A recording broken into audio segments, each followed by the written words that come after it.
तुम्ही मला त्याबद्दल सांगू शकता की आपण याआधी ख्रिस्ती विश्वासाचे मूलभूत सत्य जे आहेत त्याचे 3 भाग आपण पाहिलेले आहेत आणि आपण देवाच्या वचनामधून हे शिकत आहोत. आणि आज हा 4था भाग आहे, basic truths of Christian faith. सर्वात पहिले आपण बघितलं होतं की मी विश्वास ठेवतो देव जो सर्वसमर्थ निर्माण करता आहे ना, त्याबद्दल आपण पाहिलेलं होतं. त्यानंतर दुसऱ्या भागामध्ये आपण शिकलो होतो की मी प्रभू येशू ख्रिस्तावर विश्वास ठेवतो, जो प्रभू आहे, जो ख्रिस्त आहे. त्याचं नाव येशू, याचा अर्थ काय आहे, ख्रिस्त म्हणजे काय, प्रभू म्हणजे काय, येस, आणि एकुलता एक पुत्र. हा, तर त्या सत्यांकडं आपण जे आहे वळालेलो होतो आणि आपण ते सत्य शिकलो. आणि तिसऱ्या भागामध्ये आपण शिकलो होतो की कुमारी मरियेद्वारे आहे ना, गर्भधारणा, कुमारी मरियेची पवित्र आत्म्याद्वारे गर्भधारणा झाली आणि प्रभू येशू ख्रिस्ताचा जन्म झाला कुमारी मरियेद्वारे.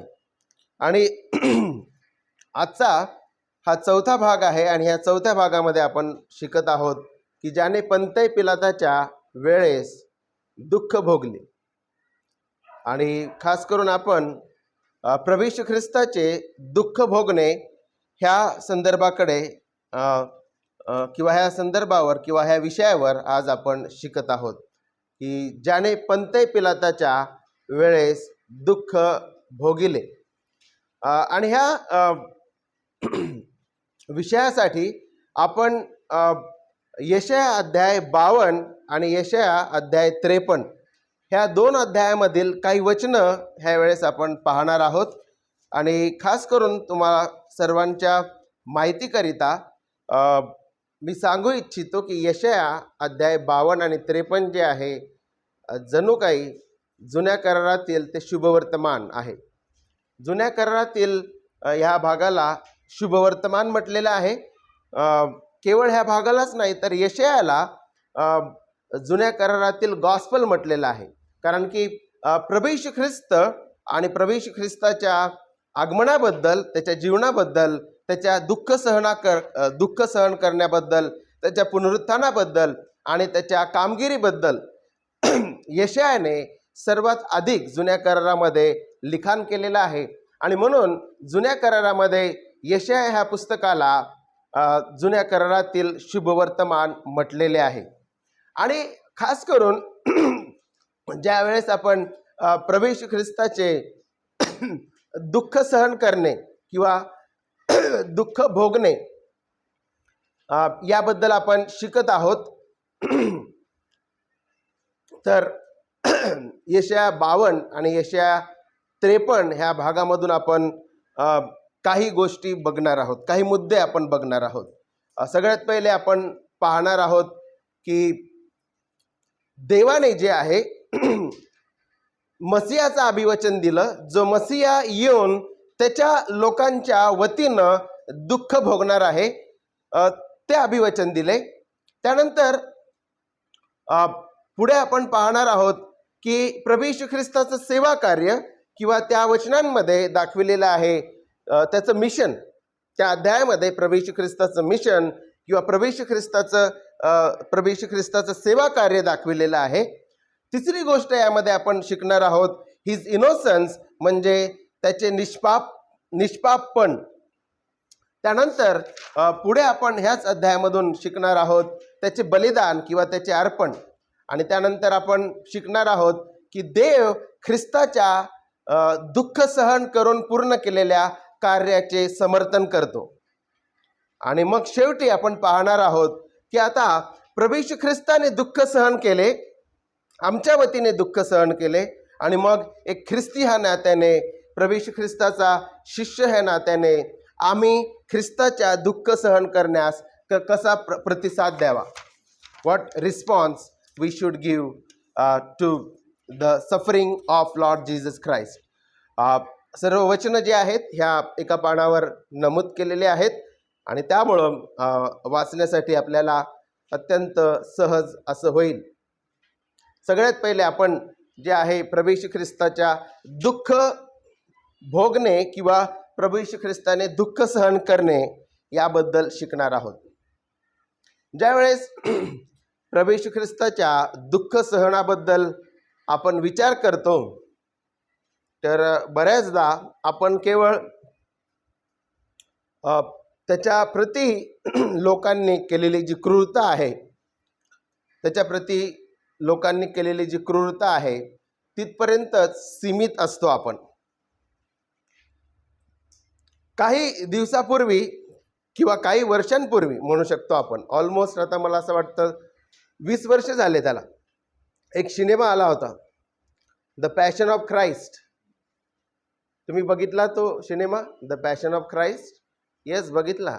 येस.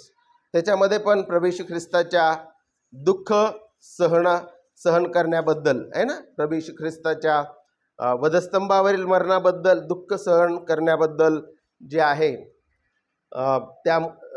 त्या मूवीमध्ये किंवा त्या सिनेमामध्ये दाखविण्यात आलेलं होतं. जो सिनेमा तयार करण्यात आलेला होता, तो सिनेमा, त्या सिनेमामध्ये खास करून त्या सिनेमाचा हेतू हा होता की जी क्रूरता आहे, प्रभू येशू ख्रिस्ताप्रती झालेली जी क्रूरता आहे त्या क्रूरतेला दाखविणे. आणि नक्कीच तो सिनेमा बघितल्यानंतर लोकांना कळून येतं की प्रभू येशू ख्रिस्ताप्रती कशा रीतीने क्रूरता झालेली आहे किंवा ते यहुदी आणि रोमी सरकारने प्रभू येशू ख्रिस्ताला कशा रीतीने क्रूरपणे वागणूक दिलेली आहे. आणि त्या सिनेमाचा हेतू तोच होता. आणि ज्यावेळेस आपण प्रभू येशू ख्रिस्ताच्या दुःख सहन करण्याबद्दल आपण विचार करतो किंवा बरेचसे संदेश ऐकतो, तर आपली जी समज आहे ती सुद्धा अशा प्रकारचीच समज आहे. खास करून जी क्रूरता प्रभू येशू ख्रिस्ता विरुद्ध किंवा प्रति लोकांनी केलेली आहे, आपण फक्त त्या क्रूरतेबद्दलच विचार करतो. द क्रुएल्टी, त्या क्रूरतेबद्दलच आपण विचार करतो आणि आपण तिथपर्यंतच सीमित असतो. प्रभू येशू ख्रिस्ताचे दुःख सहन करणे याबद्दल बऱ्याच जागी जे आहे बोलल्या जातं, विचार करण्यात येतं, उपदेश देण्यात येतं, शिक्षण देण्यात येतं. आणि बऱ्याचदा जे आहे जे महत्त्वाचं आहे ते बाजूला राहून जातं. आणि अनेकदा जे उपदेशक आहेत ते शिकवतात की जो क्रूस, जो वधस्तंभ प्रभू येशू ख्रिस्ताने स्वतःवर घेतला होता, आहे ना, त्यांनी वाहिला, त्या वधस्तंभाची लांबी किती होती, त्याचं वजन किती होतं, त्याचा आकार कसा होता, त्या वधस्तंभाचं वजन किती होतं, किंवा मग त्या खिळ्याबद्दल, त्या खिळ्यांचं वजन किती होतं, किती किलोचे ते खिळे होते, त्याची लांबी किती होती. आणि असे अनेक प्रकारचे तपशील जे आहेत मांडल्या जातात उपदेशाच्या आणि शिक्षणाच्या स्वरूपामध्ये. कदाचित ते माहितीसाठी चांगले असावे, पण अनेकदा अत्यंत महत्त्वाचे जे मुद्दे आहेत प्रभू येशू ख्रिस्ताच्या दुःख सहन करण्याबद्दलचे जे अत्यंत महत्त्वाचे मुद्दे आहेत ते अनेकदा राहून जातात. आणि त्या क्रूसाचं वजन, लांबी, रुंदी, खिळ्याचं वजन जे आहे, ज्याद्वारे कोणाचेही तारण होणार नाही. जर क्रूसाचं वजन आपल्याला माहीत नसेल तर काही हरकत नाही, पण त्याची सुवार्ता, प्रभू येशू ख्रिस्ताची सुवार्ता आपल्याला माहीत असणं अत्यंत गरजेची आहे. आणि म्हणून त्या जरी गोष्टी शिक्षणा स्वरूपामध्ये चांगल्या असतील तरी आपल्या तारणाकरिता त्या तितक्या महत्त्वाच्या नाही. आणि अनेकदा आपण केवळ त्या तो जो तपशील आहे क्रूसाचं वजन आणि खिळ्यांचं वजन, त्यांची लांबी, रुंदी, या भोवतीच आपण प्रभू येशू ख्रिस्ताचं दुःख सहन करणे आपण बघतो. पण ह्या ठिकाणी आपण पाहत आहे की परमेश्वराने स्वतः ह्या दुःख सहन करणाऱ्या त्याच्या सेवकाचं अभिवचन दिलेलं आहे आणि ते अभिवचन आपल्याला यशाया अध्याय 52 आणि 13 मध्ये दिलेले आहे. यशाया 52 आणि 13. पहा माझा सेवक सुज्ञतेने वर्तेल, तो थोर व उन्नत होईल, तो अत्युच्च होईल. ह्या ठिकाणी स्पष्ट रीतीने जे आहे परमेश्वर ह्या ठिकाणी अभिवचन देत आहे की त्याचा पुत्र जो यहोवाचा सेवक आहे तो दुःख सहन करण्याकरिता ह्या जगामध्ये येणार आहे. यहोवा परमेश्वर पिता जो आहे तो आपल्या पुत्राला एक सेवक म्हणून ह्या जगामध्ये पाठविणार आहे, जो पाप्यांकरिता दुःख सहन करणार आहे आणि परमेश्वराच्या नियमशास्त्राचा सन्मान करणार आहे, परमेश्वराच्या नावाचा तो सन्मान करणार आहे आणि परमेश्वराची मुक्तीची योजना आणि त्याचे करार तो त्याच्या जीवनाद्वारे, मृत्यूद्वारे आणि पुनरुत्थानाद्वारे आणि त्याच्या सर्व कार्याद्वारे पूर्ण करणार आहे. आणि म्हणून जुन्या करारामध्ये यहोवा जो आहे तो he is grabbing the attention. परमेश्वर जो आहे तो त्याच्या पुत्राकडे जे आहे लोकांचं लक्ष लावत आहे आणि तो म्हणत आहे, पहा पहा. काय पहा? यशायाकडे पहा, दाविदाकडे पहा, शल्मोन राजाकडे पहा, त्यांनी बांधलेल्या मंदिराकडे पहा, असं म्हणत आहे का परमेश्वर? नाही. तो म्हणत आहे, पहा माझा सेवक. बिहोल्ड बिहोल्ड माय सर्वंट. आणि कोण आहे हा? हा प्रभू येशू ख्रिस्त आहे, जो पंतय पिलाताच्या वेळेस ज्याने दुःख भोगले.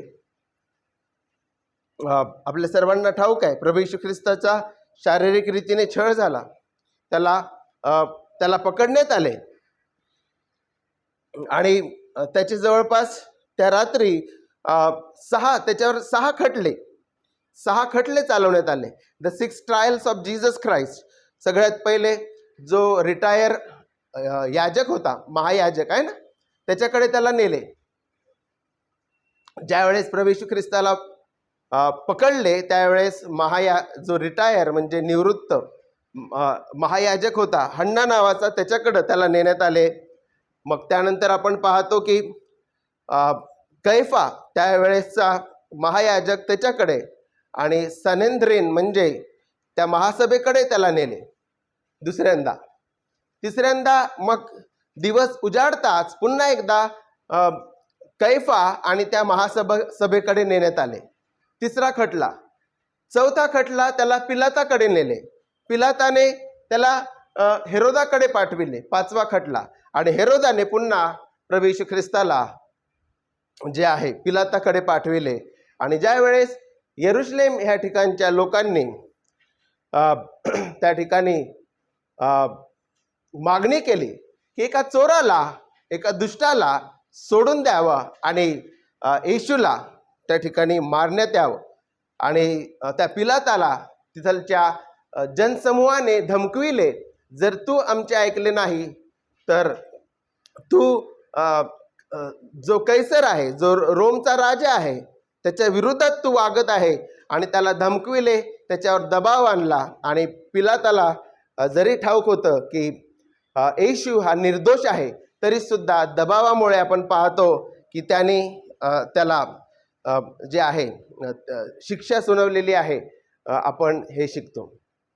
आणि अशा प्रकारचे 6 खटले आपल्याला मत्तयाच्या पुस्तकामधून, लूकच्या पुस्तकामधून आणि योहानाच्या पुस्तकामधून हे 6 खटले आपल्याला शिकावयास मिळतात. ह्या ठिकाणी आपण पाहतो की प्रभू येशू ख्रिस्त जो परमेश्वर जो आहे तो आपल्या पुत्राबद्दल अभिवचन देत आहे जुन्या करारामध्ये, पहा माझा सेवक. ह्या ठिकाणी तो फक्त एक टेंटेटिव्ह प्रपोजल, एक ओबडधोबड जे आहे प्रपोजल मांडून राहिलेला नाही आहे. बघूया आपण सर्व गोष्टी जर जुळून आल्या तर मग येईल मसीहा. नाही, तो म्हणत आहे, पहा माझा सेवक सुज्ञतेने वर्तेल, तो थोर व उन्नत होईल, तो अत्युच्च होईल. जी कामगिरी पित्याने त्याला दिलेली आहे त्यामध्ये तो सफल होईल, ह्या ठिकाणी स्पष्ट रीतीने सांगितलेलं आहे. माझा सेवक सुज्ञतेने वर्तेल. He will my servant will be successful and prosperous. ह्या अशा रीतीने परमेश्वराने हे अभिवचन दिलं. दुसरी गोष्ट आपण पाहतो, हिज मिशन, देवाने त्याला दिलेली कामगिरी, त्याचं सेवा कार्य किंवा त्याचं मिशन, हे आपल्याला वचन अध्याय 53 आणि वचन 4, 5 आणि 6 मधून शिकावयास मिळतं. काय कोणी कृपया करून वाचल का? आपल्या सर्वांना ऐकू येईल अशा आवाजात कृपया करून वाचावे.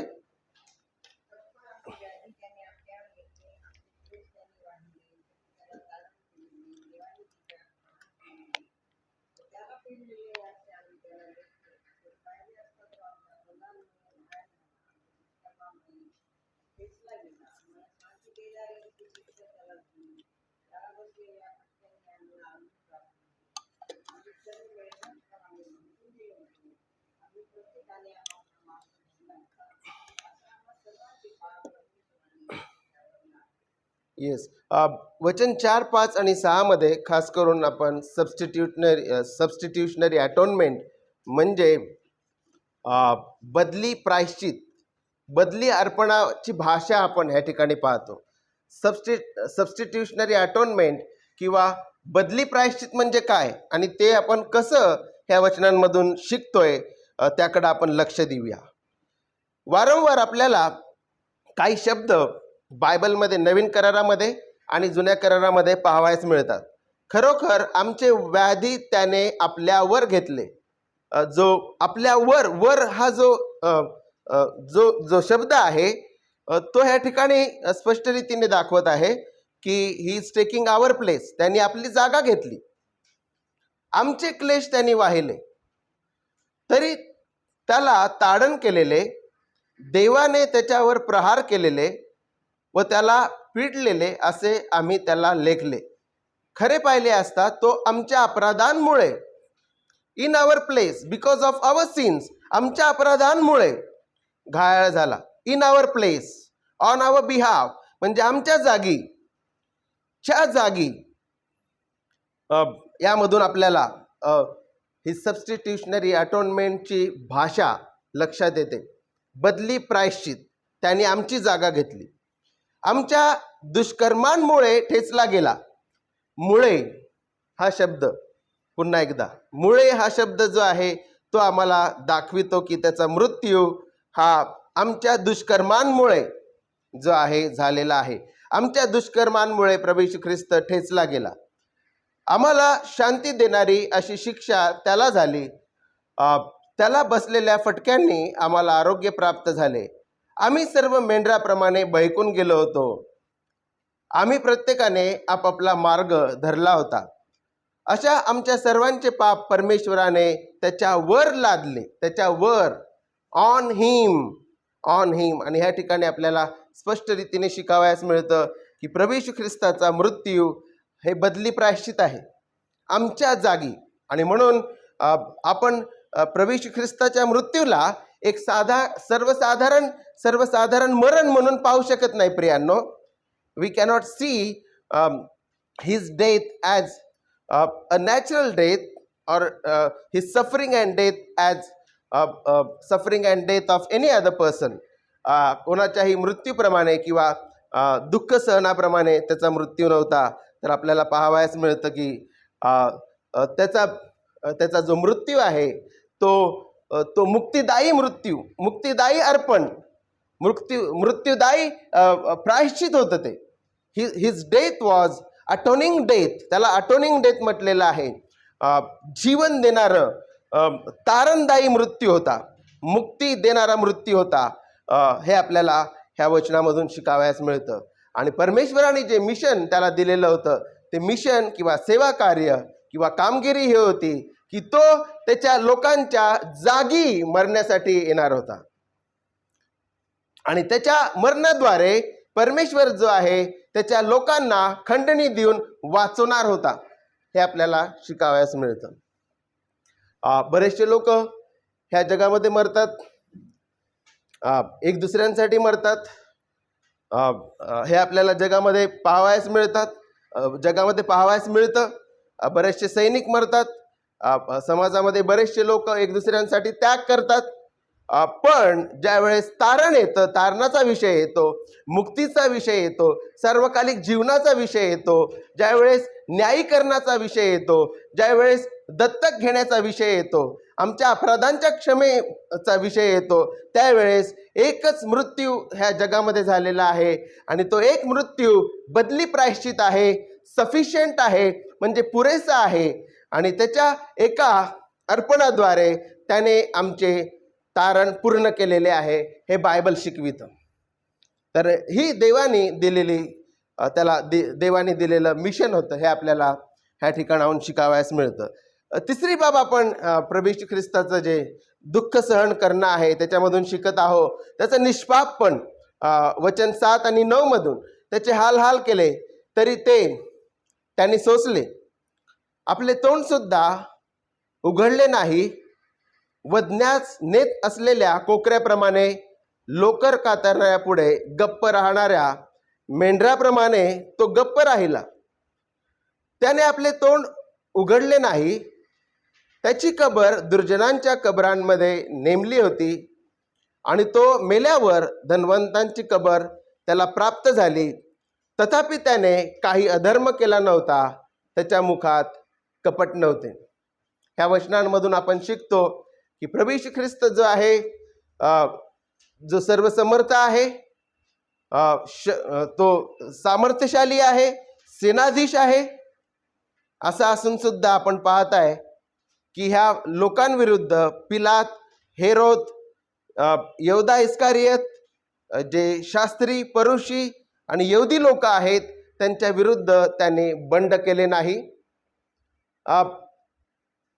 जगामध्ये जर कोणाचं परफेक्ट लाईफ, परिपूर्ण जीवन असेल, जर कोणाचे सिनलेस म्हणजे पूर्ण रीतीने पापविरहित असं जीवन असेल तर ते केवळ एकाच व्यक्तीचं होतं आणि ते प्रभू येशू ख्रिस्ताचं होतं.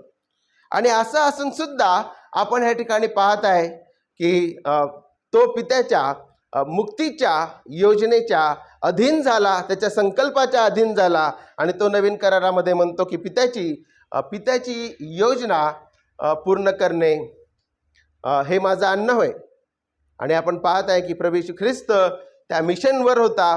पित्याची जी मुक्तीची योजना आहे ती पूर्ण करण्यासाठी त्याने कशा रीतीने ह्या ठिकाणी त्याच्या स्वभावाचं प्रदर्शन दिलेलं आहे हे आपल्याला ह्या ठिकाणी पाहावयास मिळतं. आणि ह्या मिशनमध्ये, ह्या मुक्तीच्या कार्यामध्ये आपण पाहत आहे की प्रभू येशू ख्रिस्त पूर्ण रीतीने निर्मळ, शुद्ध आणि पवित्र राहिला आणि त्याचं निष्पापपण ह्या ठिकाणी आपल्याला प्रदर्शित होतं की त्याच्या मुखात कपट आढळले नाही, त्यांनी बंड केले नाही, त्यांनी त्या लोकांना शाप दिले नाहीत. आणि ह्या ठिकाणी स्पष्ट रीतीने सांगितलेलं आहे की त्यांनी सोसले. आणि याचा उल्लेख नवीन करारामध्ये पेत्र करतो. आणि ह्या वचनाचा उल्लेख जो आहे आपल्याला प्रेषितांच्या कृत्यांमध्ये आढळतो. जो एक षंड होता, इथोपियन युनक, इथोपिया इथलच्या राणीच्या दरबारामध्ये काम करणारा जो एक व्यक्ती होता, तो हा शास्त्र भाग वाचत होता आणि त्याला कळत नव्हतं. तर आपल्याला त्या प्रेषितांचे कृत्य अध्याय 8 मधून शिकावयास मिळतं की फिलिप जो आहे त्याच्याजवळ जातो आणि त्याला ह्या वचनांचा उलगडा देतो आणि त्या इथोपियन व्यक्तीचं तारण होतं आणि तो बाप्तिस्मा घेतो. आणि ते वचन जे आहे ते हेच वचन आहे, यशाया 53 वचन 7 आणि 9. तर ह्या ठिकाणी आपण पाहतो की प्रभू येशू ख्रिस्त त्यांनी दुःख सोसले, पण दुःख सोसत असताना त्यांनी बंडखोरी केली नाही, त्यांनी शाप दिले नाही, त्यांनी त्यांना शिवीगाळ केली नाही. तर त्याला हे ठाऊक होतं, जाणीव होती की तो पित्याच्या मिशनवर आहे. आणि हे दुःख सहन करत असताना त्याने त्याचं निष्पापपण, त्याची निर्दोषता, त्याचं पावित्र्य, शुद्ध आचरण आणि पवित्र जीवन त्याचं प्रदर्शन दिलेलं आहे. हे आपल्याला ह्या वचनांमधून शिकावयास मिळतं. पुढे आपण शिकतो प्रियांनो त्याचे बलिदान, त्याचे अर्पण. आणि हे आपण वचन यशाया अध्याय 53 वचन 10 मधून आपण हे शिकतो. वचन 10 कृपया करून कोणी वाचल का? वचन 10 यशाया 53 आणि 10. 53 10.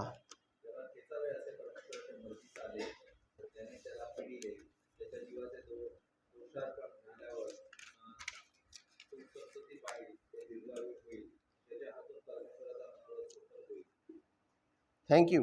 ह्या ठिकाणी स्पष्ट रीतीने आपल्याला शिकावयास मिळतं की त्याला ठेचावे म्हणजे येशू ख्रिस्ताला ठेचावे हे परमेश्वराच्या मर्जीस आले. त्याने त्याला पिडले. त्याच्या जीवाचे दोषार्पण झाल्यावर तो संतती पाहिल. ह्या ठिकाणी जे आहे जो शब्द ह्या ठिकाणी वापरलेला आहे त्याला ठेचावे हे परमेश्वराच्या मर्जीस आले.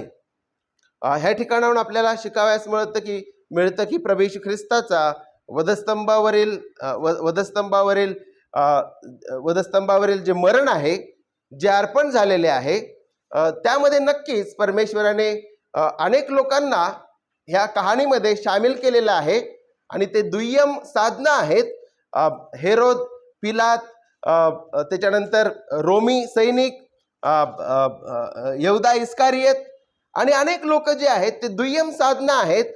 परंतु द फर्स्ट कॉज किंवा जो पहिलं साधन आहे तो स्वतः परमेश्वर आहे. इथे सांगितलेलं आहे की परमेश्वराच्या मर्जीस आले, त्याला ठेचावे हे परमेश्वराच्या मर्जीस आले. आणि ओरिजिनल हिब्रू शब्द जो आहे तो अशा प्रकारचा शब्द आहे ज्यावेळेस एखादा व्यक्ती त्या जात्यामध्ये ते ग्रेन्स, ज्वारी किंवा गहू, धान्य टाकतं त्या जात्यामध्ये आणि ते जातं जे आहे ते हाताने फिरवतं. काय होतं त्या धान्याचं? ते चिरडलं जातं, भुगा होतं आहे ना, त्याची पावडर होते, पीठ होतं. तो शब्द त्या ठिकाणी वापरलेला आहे. जात्यामध्ये धान्य टाकून ते फिरवल्यानंतर ज्या रीतीने क्रश होतो, ज्या रीतीने त्याची पावडर होते, पीठ होतं, तो शब्द ह्या ठिकाणी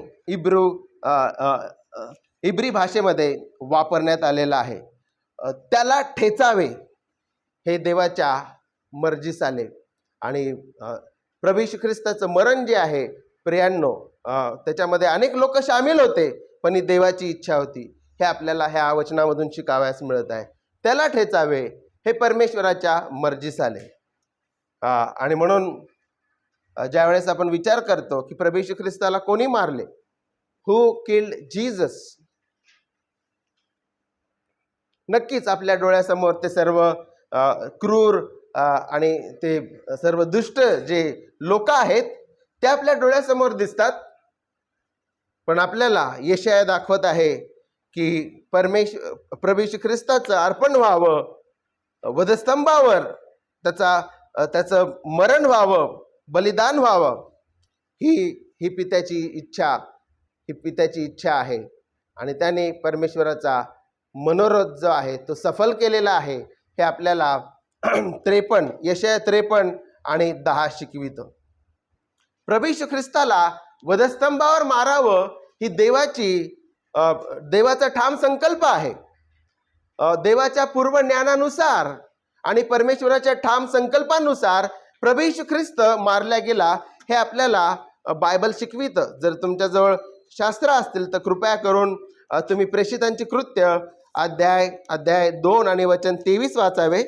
प्रेषित 2 आणि 23 कृपया करून वाचावं आणि त्यामधून तुम्हाला अधिक माहिती होईल की येशू ख्रिस्ताचं मरण कशा रीतीने झाले आहे.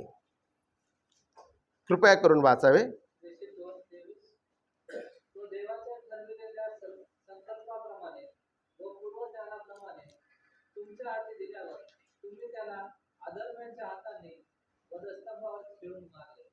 होय, ह्या ठिकाणी काय म्हटलेलं आहे?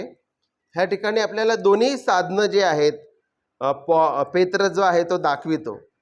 पहिले साधन देव आहे, तो देवाच्या ठाम संकल्पानुसार व पूर्वज्ञानानुसार तुमच्या स्वाधीन झाल्यावर तुम्ही त्याला धरून अधर्म्यांच्या हाती वधस्तंभावर खेळून मारले. ह्या ठिकाणी अ, परमेश्वर पित्याचा ठाम संकल्प, येशू ख्रिस्ताच्या अर्पणाबद्दल परमेश्वर पित्याचा ठाम संकल्प आपल्याला दिसतो. आणि पूर्व ज्ञानानुसार, देवाच्या पूर्व ज्ञानानुसार हे झालेलं आहे. आणि पूर्वज्ञान म्हणजे काय?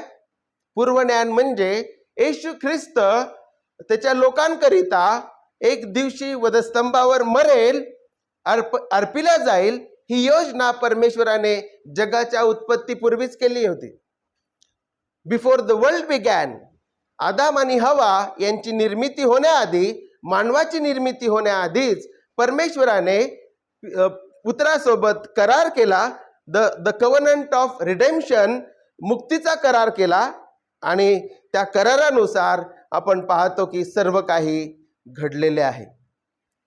बऱ्याच वेळेस आपल्याला असं वाटतं की आदाम आणि हवा जी आहे, आदाम आणि हवेच्या पतनानंतर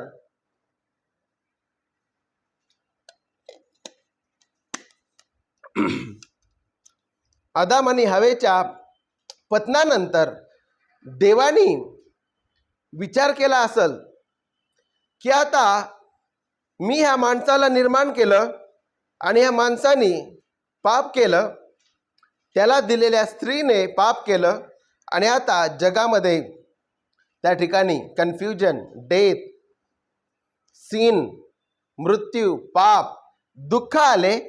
आणि आता ह्या सर्व मेसमधून, ह्या सर्व गोंधळामधून आता ह्या लोकांना बाहेर काढण्यासाठी आता मी माझ्या पुत्राला पाठवितो, असं अनेक लोकांना वाटतं. की आदाम आणि हवेने पाप केल्यानंतर देवाने येशू ख्रिस्ताला पाठवण्याची योजना केली की जा आणि आता तू सांभाळ, ह्या आदामाला मी निर्माण केलं होतं पण यांनी सर्व गोंधळ करून ठेवलेला आहे, आता तू जाऊन हे सर्व गोंधळ निस्तरत बस, असं अनेक लोकांना वाटतं. आता माझा देवाला कधी कधी आपण अशा रीतीने पाहतो की देव जो आहे त्याचा पहिला प्लॅन जो आहे आता फिसकला आणि आता तो दुसरा प्लॅन पुन्हा नव्याने करत आहे आणि येशू ख्रिस्ताला तो पाठवित आहे, असं अनेक लोकांना वाटतं की तो आता देव जो आहे प्लॅन बी म्हणजे दुसरी योजना घेऊन त्याच्या पुत्राला आता पाठवत आहे, असा असल्या प्रकारचा गैरसमज अनेक लोकांचा आहे. पण प्रेषितांची कृत्य अध्याय 2 आणि वचन 23 मध्ये स्पष्ट रीतीने सांगितलं की देवाच्या ठाम संकल्पानुसार आणि पूर्वज्ञानानुसार.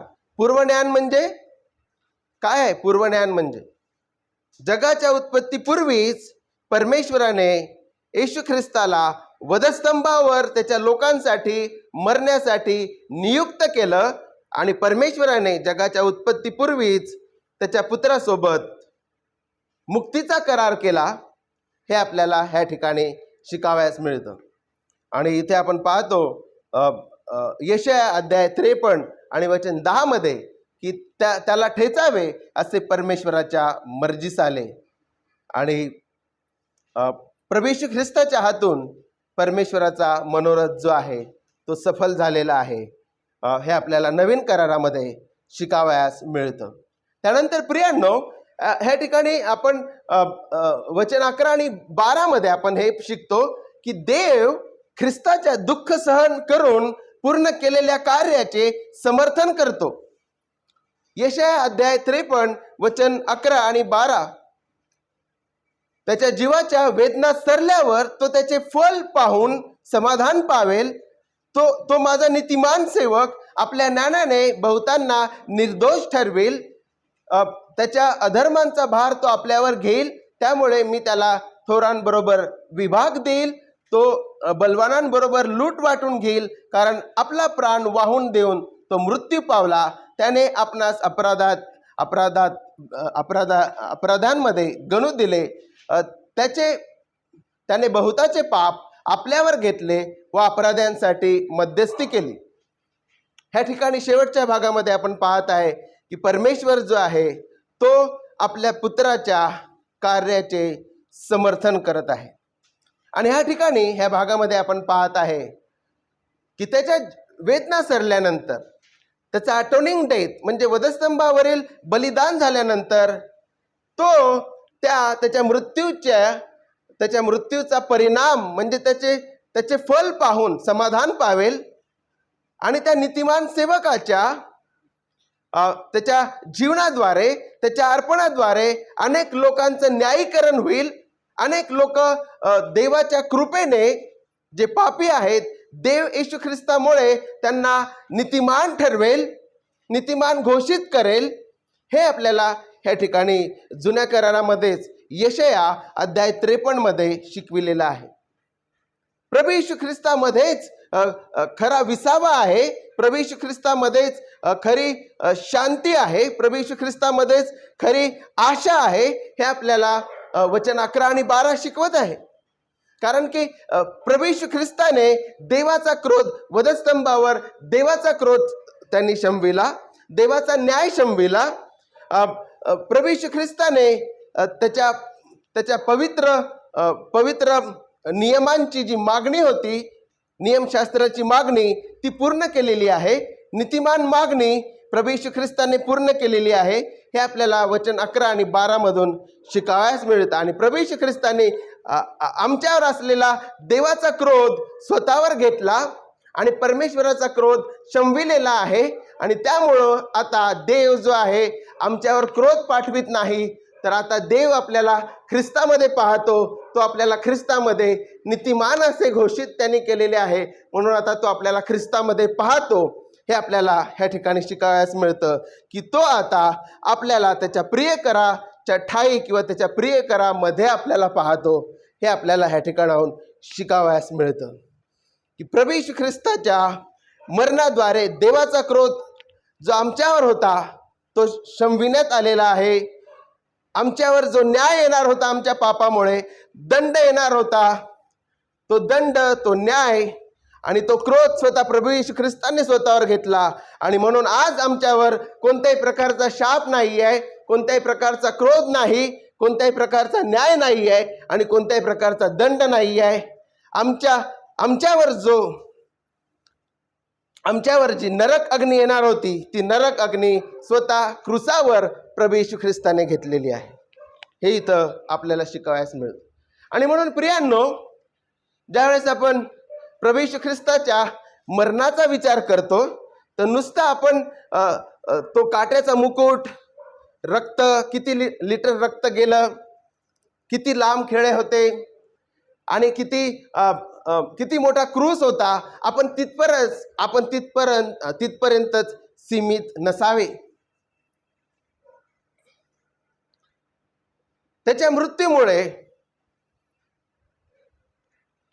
आपण न्याय, दंड, शाप आणि नरकापासून वाचल्या गेलेलो आहे. हे आपल्याला बायबल शिकवितं. आणि शेवटी प्रियांनो, या ठिकाणी प्रभू येशू ख्रिस्ताने आमच्या वतीने दुःख सहन केले, आमच्या जागी त्यांनी बलिदान दिलेले आहे, बदली बलिदान आमच्या वतीने आमच्या जागी दिलेले आहे.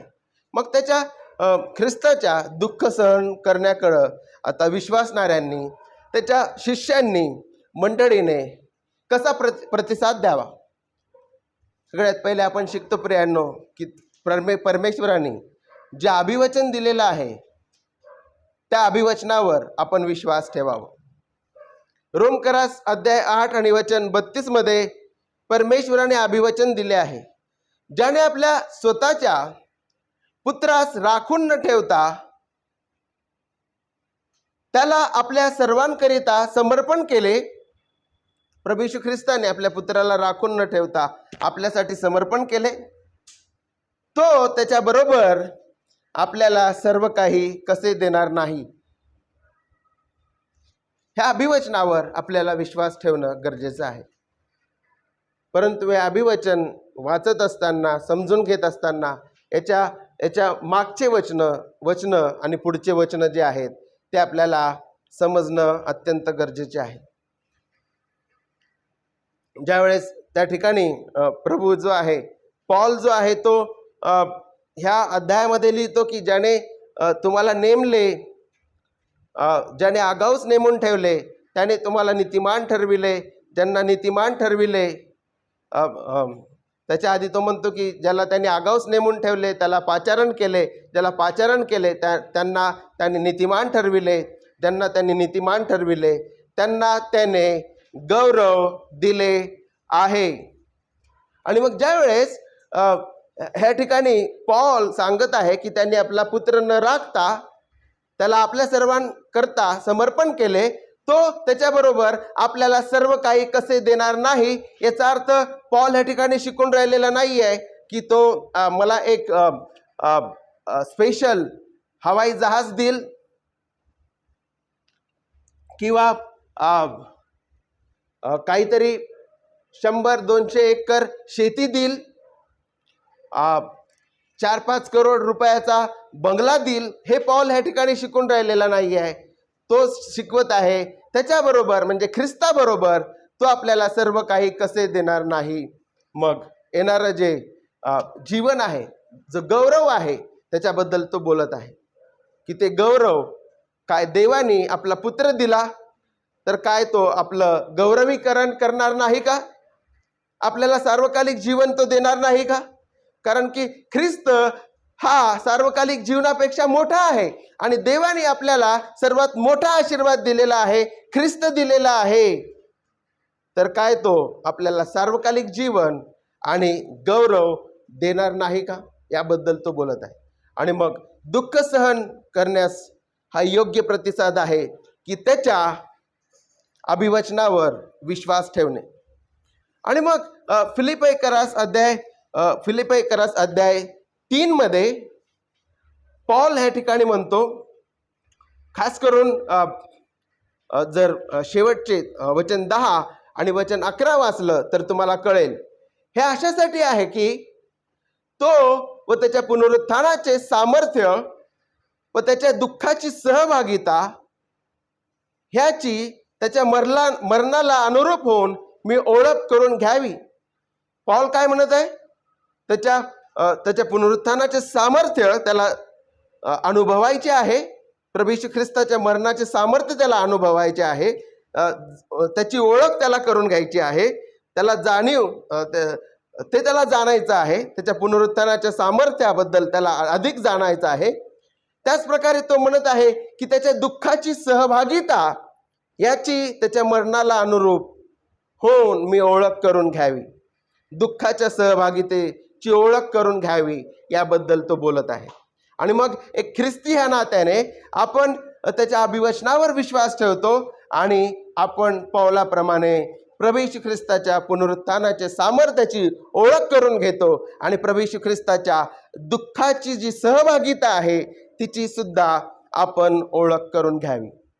आणि मग फिलिप्पिकरास अध्याय 1 आणि 29 मध्ये स्पष्ट रीतीने ही कृपा जी आपल्याला दिलेली आहे त्याबद्दल पॉल म्हणतो की कारण त्याच्यावर विश्वास ठेवावा, इतकेच केवळ नव्हे तर ख्रिस्ताच्या वतीने त्याच्याकरिता दुःख सोसावे अशी कृपा तुमच्यावर झाली आहे.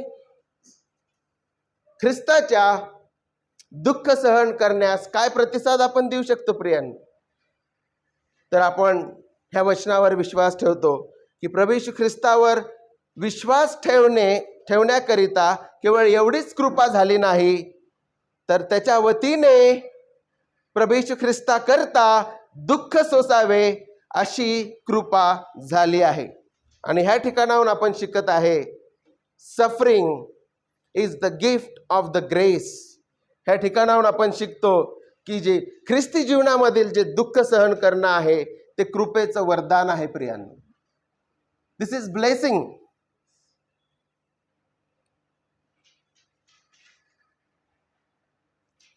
ख्रिस्ती जीवनामध्ये ख्रिस्ताकरिता दुःख सोसणे हा त्याच्या कृपेद्वारे आपल्याला प्राप्त झालेला आशीर्वाद किंवा प्राप्त झालेली देणगी आहे, हे आपण ह्या ठिकाणी शिकत आहोत. आणि शेवटी पॉल म्हणत आहे की तुमच्यासाठी जी माझी दुःखे त्यामध्ये मी आनंद करतो. पॉल म्हणत आहे की त्या दुःखांमध्ये मी आनंद करतो कारण की तो मंडळीकरिता झटत आहे. मंडळीला ख्रिस्ताच्या ज्ञानामध्ये वाढवण्याकरिता तो तो झटत आहे आणि त्या त्या दुःखांमध्ये तो म्हणत आहे की मी आनंद करतो. आणि ख्रिस्ताच्या क्लेशातले जे उरले आहे ते मी आपल्या देहाने, त्याचे शरीर, जी मंडळी तिच्यासाठी भरून काढतो. याचा अर्थ असा नाही आहे की ख्रिस्ताचं जे वधस्तंभावरील मरण आहे ते अर्धवट होतं किंवा ते सफिशियंट, पुरेसे नाही. पण ह्या ठिकाणी तो सांगत आहे की जी सेवा त्याला दिलेली आहे त्या सेवेमध्ये, ह्या ख्रिस्ती जीवनामध्ये परमेश्वराने दिलेलं जे सेवा कार्य आहे ते पूर्ण करत असताना देवाने दुःख सहन करण्याची कृपा किंवा दुःख सहन करणे हे सुद्धा परमेश्वराने नियुक्त केलेलं आहे. हे ह्या ठिकाणी तो शिकवत आहे आणि त्याची घोषणा तो करत आहे की मी दुःखामध्ये आनंद करतो आणि ख्रिस्ताच्या क्लेशातले जे उरले आहे ती मी आपल्या देहाने, त्याचे शरीर, जी मंडळी हिच्यासाठी भरून काढत आहे. आणि त्याचप्रकारे प्रियांनो, ज्या प्रकारे प्रभू येशू ख्रिस्ताने दुःख सहन केले, त्या दुःख सहन करण्याद्वारे प्रियांनो आपला आणि परमेश्वराचा समेट झालेला आहे. आणि त्या समेटामुळे आता आपण कव्हनंट कम्युनिटी म्हणजे आपण कराराचा समूह झालेलो आहोत. प्रभू येशू ख्रिस्ताच्या दुःख सहन करण्याद्वारे आपला आणि देवाचा समेट झालेला आहे. आणि त्यामुळं आता तुमचा आणि माझा समेट झालेला आहे, आपला एकमेकांसोबत समेट झालेला आहे. आणि त्या समेटामुळे आता देवासोबतच्या झालेल्या समेटामुळे आणि आपल्यामध्ये असलेल्या समेटामुळे आता आपण कव्हनंट कम्युनिटी म्हणजे आता आपण कराराचा समूह झालेलो आहे.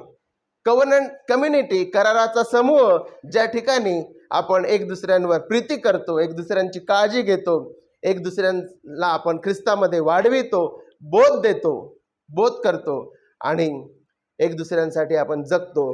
असा कराराचा समूह प्रभू येशू ख्रिस्ताच्या दुःख सहन करण्याद्वारे आपण बनलेलो आहोत, झालेले आहोत.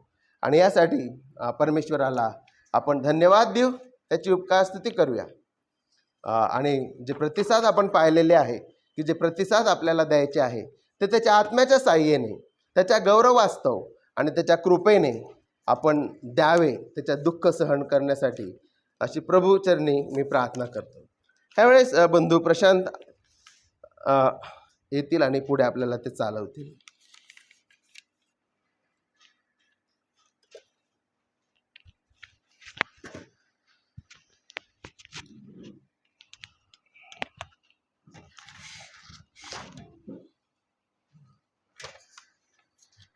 थँक्यू ब्रदर, सुंदरशा मार्गदर्शनासाठी.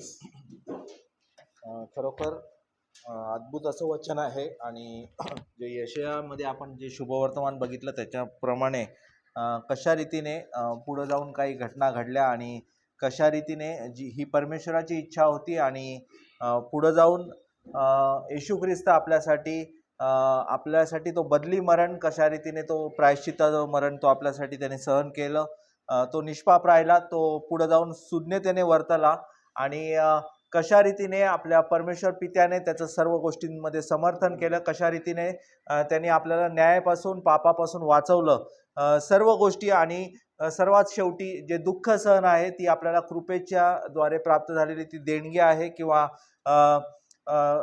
पेत्र म्हणतो की आपल्यासाठी जे आपल्याला पाचारण केले ते आपल्या सर्वांसाठी ख्रिस्तानी जे दुःख सहन केलं तर त्यांनी आपल्याला पावलांना अनुसरावं म्हणून त्यांनी आपल्यासाठी तो कित्ता घालून ठेवलेला आहे. आणि म्हणून आपण परमेश्वराच्या नावाला धन्यवाद देऊया त्या दुःख सहनासाठी, जी देणगी त्यांनी आपल्याला दिली त्यासाठी देखील. आणि पुढं आपण जाऊया, आपण दानार्पणासाठी एक गीत गाऊया. येशू है सच्चा गडेरिया, आपल्या ग्रुपमध्ये आहे ते.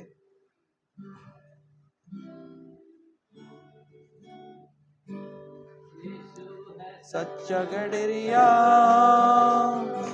उसके हम बेड़े हैं, हरी चराइयों में चराता है. यीशु है सच्चा गडरिया उसके हम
मध्यस्थीची प्रार्थना करणार आहोत.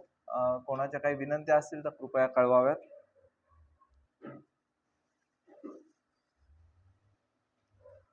आपल्या मंडळीच्या आध्यात्मिक उन्नतीसाठी आणि आपण प्रार्थना करूया. अधिकाधिक लोकांना सत्य समजावं, सुवार्ता समजावी आणि बरेच लोकांना इथं येता यावं म्हणून देखील आपण प्रार्थना करूया. बऱ्याच जणांच्या मुलांच्या परीक्षा चालू आहेत आपल्या तरुणांच्या, तर त्यासाठी आपण प्रार्थनेमध्ये राहू.